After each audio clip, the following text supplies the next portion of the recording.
Everybody wants cheap airfare, but where do you find it? You call low-cost airlines. They specialize in cheap flights, discount hotel rooms, cheap car rental rates, and with a best price guarantee. If you want the lowest prices on your airline tickets or other travel services, call now. That's right, call. That's the only way to get these rates. Experts are standing by 24/7 to get you the cheapest airfare and hotel rates available. So don't wait.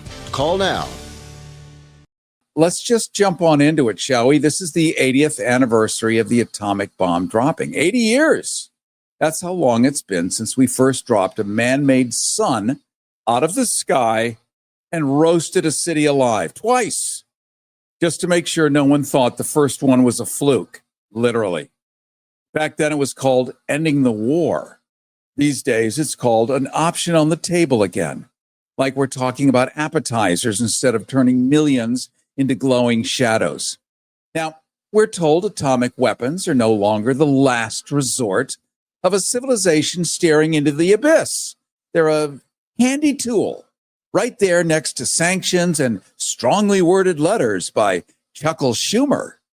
The logic goes, if you've got the biggest hammer in the world, why not start swinging it at anything that looks vaguely nail-shaped? You know, proactive diplomacy. The kind that leaves the other side too vaporized to complain. And here's the kicker. We've managed to make it sound reasonable. We've got generals and pundits and desk-bound visionaries explaining with straight faces how a limited nuclear strike could stabilize a crisis. Stabilize, like how napalm stabilizes a matchstick factory. It's the same sales pitch every tyrant and snake oil merchant has used for centuries. Trust us, the cure's not worse than the disease. Except in this case, the cure is the disease, and it glows in the dark for 25,000 years. So here we are, commemorating the anniversary of the first time humanity crossed that line, and wondering if we're about to do it again, not out of desperation, but out of convenience. Two folks are meeting in Alaska, shockingly, U.S. territory. One of them, if leaving that country, will be arrested everywhere, somehow ending up on U.S. soil. Alaska is U.S. property, though it has real ramifications to the people of Russia. Why? Because it's symbolic that they're actually meeting in former Russia, Alaska. And both have said they're absolutely willing to use nukes. Absolutely not a problem. The only thing more dangerous than an atomic weapon is a civilization that's learned to shrug at it. And let's remember how we got here, how the unthinkable became a button on a desk, and why once you start believing you can control the apocalypse usually takes that as a personal challenge. Special report. Both science and industry work together under the direction of the United States Army, which achieved a unique success in an amazingly short time. What has been done is the greatest achievement of organized science in history. The voice of President Harry S. Truman in 1945, after dropping 2 nuclear bombs on Japan. We shall continue to use it until we completely destroy Japan.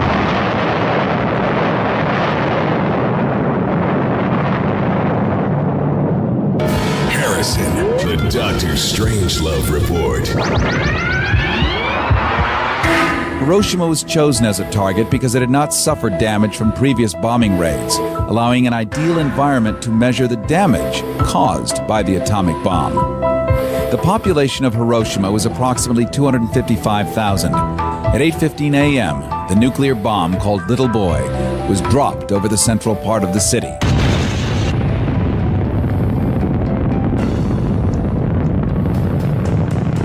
Killing an estimated 80,000 civilians in a flash. In the next 6 months, it is estimated that 60,000 more people died due to radiation poisoning, bringing the total killed in Hiroshima in 1945 to 140,000. Since then, thousands more people have died of radiation-related causes. In fact, according to the city of Hiroshima, as of August 6th of last year, the cumulative death toll of atomic bombing victims is 237,062. 3 days later, Nagasaki, one of the largest seaports in southern Japan, was hit.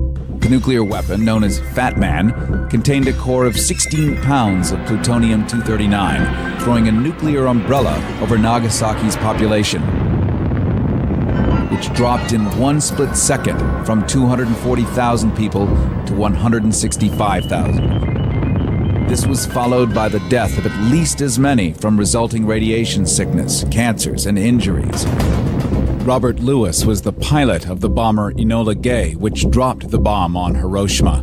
In this rare recording, we hear his reflections, in which even the pilots didn't know they were dropping nuclear weapons. Well, at the instant of detonation, we were trying our best to get away from the effects of the bomb, and we would wait for a length of time until the effects reached us. And as far as I was concerned, I could taste this ozone, this electrical discharge in the air. This went right through me, and I tasted this very clearly. But this was from the explosion itself? This was from the explosion. This taste that I speak of was instantaneous. At least it seemed so. And can you describe what you saw of the explosion over Hiroshima? We waited a minute or two and started to turn back towards the target to see what took place. And there was this most awesome sight, and that was the city that had been in front of us, with its tributaries and bridges and trolleys, all outlined clearly in front of us, was no longer visible. Another crew member, Abe Spitzer, the radio operator on the same mission. It's a sight that you never forget, because it was so unbelievable to see.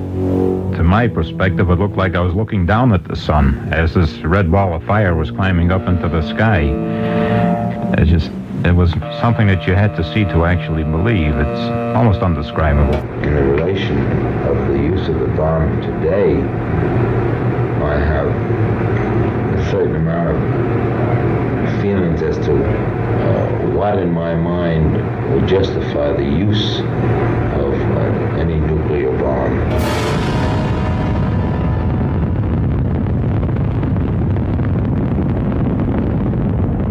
This is Harrison with a special Hiroshima and Nagasaki anniversary report. The scope and extent of the devastation testify more eloquently than anything else to the enormous destructive power of the new bomb. 90% of the 75,000 buildings and dwellings in the city were completely destroyed by blast and fire. In the exclusive Sundance documentary, Original Child Bomb, voices of several atomic bomb survivors are heard. He called for me 3 times, but I couldn't free myself from the rubble. I said to him, "Mommy is coming, so hang on." But I didn't hear his voice again. People were fleeing the burning city. They threw themselves into the river. As they drank the dirty water, they drowned head first. I saw so many corpses drifting in the water. Countless bodies came floating. I couldn't bear to look. People without heads, people without arms, people with their guts hanging out, without eyes. Their skin was peeled off, hanging from their fingertips. In 1962, Nobel laureate and British philosopher Lord Bertrand Russell spoke of the bomb and of what atomic bomb creator Albert Einstein had revealed to him, as can be heard here in this rare Pacifica archive. But after the war, it turned out that the Germans had got nowhere towards making an atomic weapon. But there was an astonishment. Was it right, having made the bomb, to have dropped it then on Hiroshima and Nagasaki? Oh, no, that was a dastardly and most beastly piece of wanton cruelty. The Japs were beaten. They were beaten they were going to surrender quite soon. And there was no point whatever in dropping the first bomb.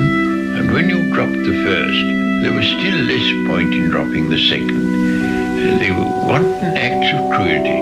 The Americans had made this wonderful weapon. They wanted to show it off. And if it killed some hundreds of thousands of people, well, that was a detail. So why did President Truman drop the bomb anyway? Freedom of Information Act searches have revealed new documents from the Joint Chiefs of Staff which debunk Cold War myths that the dropping of the bomb saved the lives of millions of GIs and ended World War II.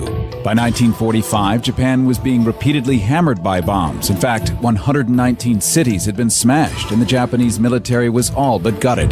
Japan, in effect, had been rendered helpless and bleeding. The same official archival documents from the Joint Chiefs show the Navy had been dead set against the atomic bomb, providing analyses revealing that a simple naval blockade against Tokyo's harbor would have been enough to starve out remaining supplies, ensuring a full Japanese surrender. We now know that surrender talks with the U.S. were already in the works. But since the talks began to drag on, the military devised Operation Olympic, in which American forces were poised to invade Japan by wintertime. If Olympic failed, the military had Operation Coronet, in which forces would split the island in two. President Truman dropped the bomb anyway. Not once, but twice. Then, to avert the growing horror by the American people, began to inflate the numbers of how many U.S. troops might have been saved by the bomb, until President Truman hit the number of 1 million. Yet President Truman's own General Eisenhower had calculated that each of these non-nuclear options would have sustained casualties of only 40,000 troops. So why did Truman drop the bombs anyway?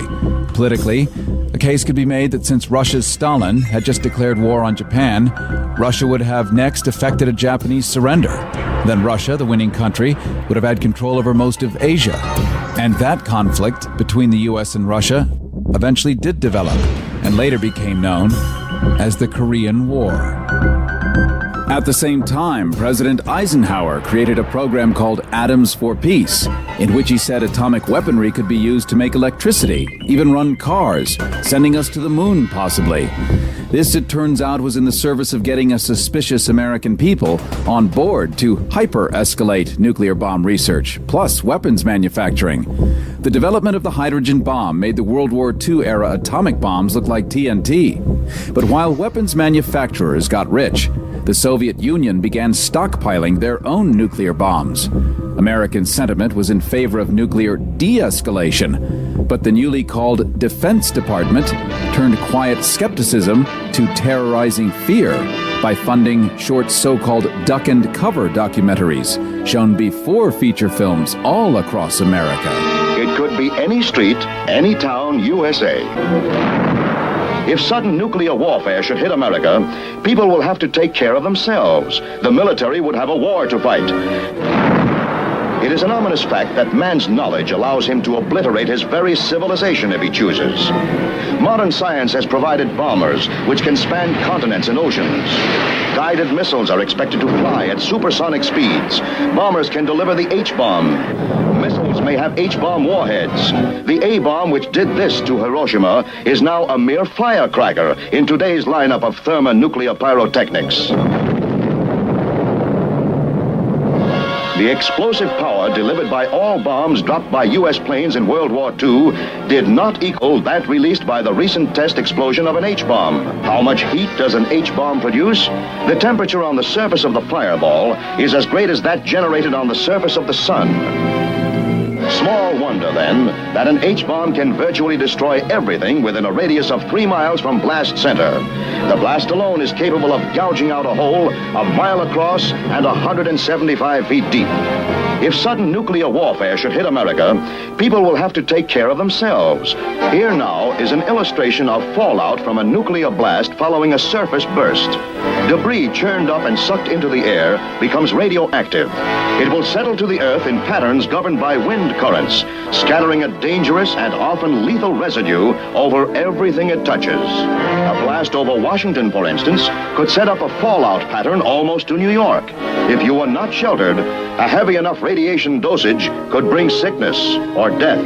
With the flow of normal food supplies cut off, a careful marshaling of existing stocks is absolutely imperative. Be alert today, alive tomorrow. Rethinking Heroes with Cary Harrison. Life after the military. RethinkingHeroes.com. In a flash of pure destruction, no one wins. Going nuclear, nuclear. Violets in my eyelids going red.